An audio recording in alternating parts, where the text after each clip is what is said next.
So I want to let you know a little bit about me. I love fairy tales. I fancy myself a bit of a fairy tale historian. So not only do I love the fairy tales of our childhoods, but I also love finding new fairy tales. I love finding out the history of fairy tales and what some of the meanings behind some of the fairy tales are. So I thought I would do some videos about fairy tales. I'm starting with this book that I got at Christmas, and I've really enjoyed reading it. It was some newfound fairy tales for me, because they're not the typical, Cinderella, Snow White kind of fairy tales, that sort of thing. This book was originally published in 1975 by Rosemary Minard. So Rosemary Minard, this is a collection of fairy tales. So she, edited it and collected it and that sort of thing. She didn't write the fairy tales. These are fairy tales that have been around for a while, much like the other fairy tales, just not as publicized maybe. But she created this book in 1975, around a time when feminism and women's rights were kind of in an uproar, upheaval, a changing of times, that sort of thing.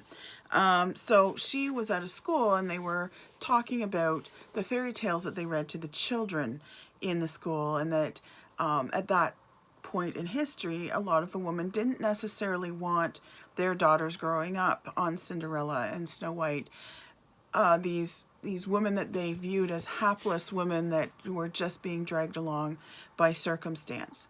Now, to give Cinderella and Snow White and whatnot a bit of a break, the time period that they are coming from, there was a lot of times when women didn't always have control over their life, their career, if they should have one, who they were going to marry, how many children they were going to have, that sort of thing. So a lot of things at that point in history were out of control for women when the fairy tales were written, There's been a lot of movement forward, that sort of thing. I don't identify as a feminist per se, but my ire does get up when people start being derogatory towards women and what we can and cannot do, kind of thing. Maybe that's my Mohawk background. I was raised by a very strong woman, my mother, and my grandmother was a very strong woman as well, so I had some role models there. But these fairy tales really caught my eye. Now, the name of the book is Womenfolk and Fairy Tales. I got it off Amazon, so Womenfolk and Fairy Tales. I'll try and put the link down below. However, I'm not sure if it's still in print, but I did get a used copy. But, check it out, and I will put a link down below if it is available for us to purchase more books. So even the first story, there's 18 fairy tales in here.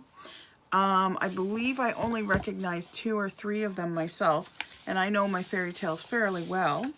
But the first one, The Stolen Baron and the Side, not sure if I'm saying that right, because that's the Celtic, Gaelic kind of way of saying fairies, I believe.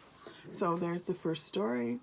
And it's about a baby, a woman who gets injured in some way. She's climbing a mountain, or she falls and hurts herself, and she's got her baby, or she's hidden her baby away because she's after food or something, right? And her baby gets stolen. And the story is her quest to get the baby back, because the baby gets stolen by the fairies.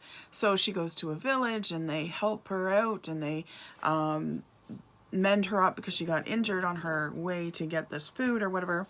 And the story obviously tells it way better than I do, but and she ends up in a gypsy camp, and she's been told on her quest, go to the hag at the bottom of this mountain, and they'll give you, a horse, or they'll give you this, and in trade for that, she ends up getting gifts from each of the hags, and she ends up getting herself into fairyland, because that's very hard to do, and she finds her baby, and she wins a battle of wits with the fairy king. So she's strong all the way through. She's smart. She's determined. She's got grit. I loved this story because of that. I was like, yeah, you go, girl, kind of thing. And like I said, you don't get a lot of fairy tales where the woman is very strong, right? So each of these fairy tales in this book have very strong feminine leads. The Chinese Red Riding Hoods is in this book too, by the way. I do a whole thing on Little Red Riding Hood, and I'm going to be doing a video about Little Red Riding Hood because she has quite the history. She's quite the girl. She goes back thousands of years, because a lot of times people will come up to me because they know I love fairy tales, and they know, you know, that I love the old fairy tales, the dark fairy tales and things like that. And they'll start talking to me about the Grimms, which is awesome, you know, power to you kind of thing. However, the Grimms are actually considered almost the first of the modern day fairy tale collectors and writers and things like that. I go way, way back, or as far back as history will let me. And Little Red Riding Hood is one of those stories that goes thousands of years back. So I love studying Little Red Riding Hood. She is the rebel of the fairy tale world until I met some of these women that are in this book. And they are all rebels in their own way. And I loved it. I love a good rebel story, right? And it was a really interesting read. Like I said, if you are looking for a book to read to your daughters or your sons about fairy tales where the women are the heroes, where the women save the day, where the women are strong and clever, then this is the book to read. Like I said, there's 18 different stories in here, and each one of them has where women sort of won the day kind of thing. There's one called the 12 Brothers, and that actually is in the Grimm's collection. So if you do have a collection of the Grimm's fairy tales, you should look at the 12 Brothers because it's probably in there. And it's about a sister. They have one sister, and she ends up saving them. She has to be silent for like 7 years, which is like, I don't know how she did it because I don't think I could do it. But for the love of her brothers, she did. And she saved them. And she almost was going to her own execution. And then, you know, the 7 years was kind of up. So that was good. But she was very strong. The 40 Thieves, there's a woman in there that keeps outsmarting the thieves despite her master's, you know, gullibility, so to speak.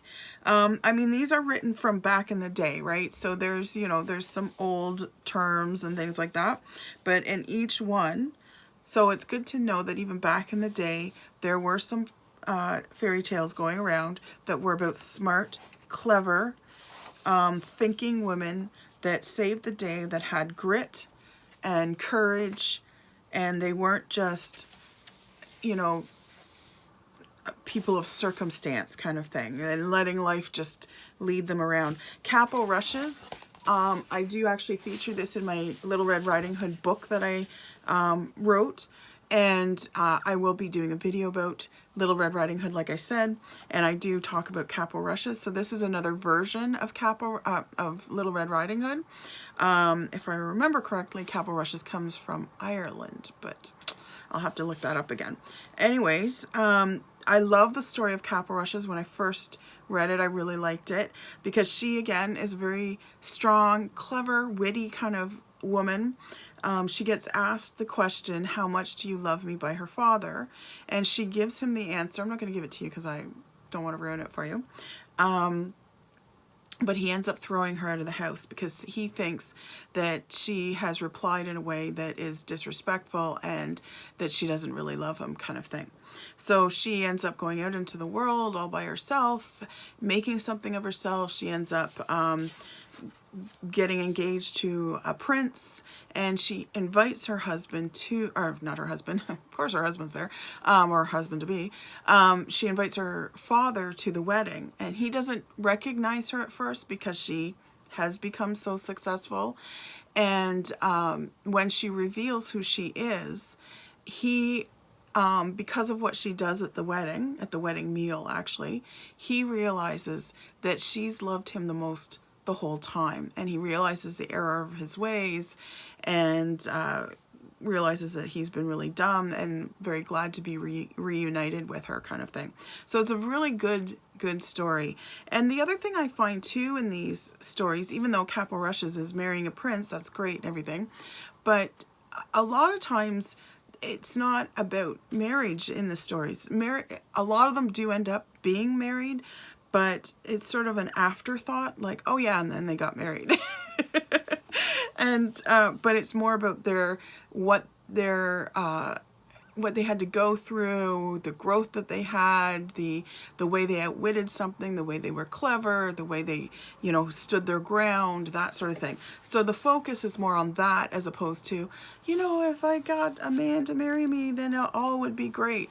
It's, you know, no, I got a man to marry me because I wanted a partner in life, and now I'm happy, or not now I'm happy, I was happy before, but now this is just something else that's added to my happiness, this coupling with this person, kind of thing. So like I said, a lot of the fairy tales do end up, even in this book, that they get married, or they, you know, oh, and then they got married, and then they lived happily ever after. But again, it's just sort of a second thought, like, yep, by the way, that happened. It's like 2 sentences long. But if you really do want some really strong women to read about in fairy tales, look up Womenfolk and Fairy Tales by Rosemary Minard, and you will, you know, read some fairy tales that are quite different from the ones we normally think of. And I'm going to be reviewing a few more books like this. I'm going to be doing more fairy tale kind of videos, but I wanted to bring this one because I finished it, and I want to be able to finish the books before I bring them to you. But I'm reading some other books. I read about 4 or 5 books all at the same time, and really, really cool stuff you didn't know about fairy tales, stuff I didn't know about fairy tales.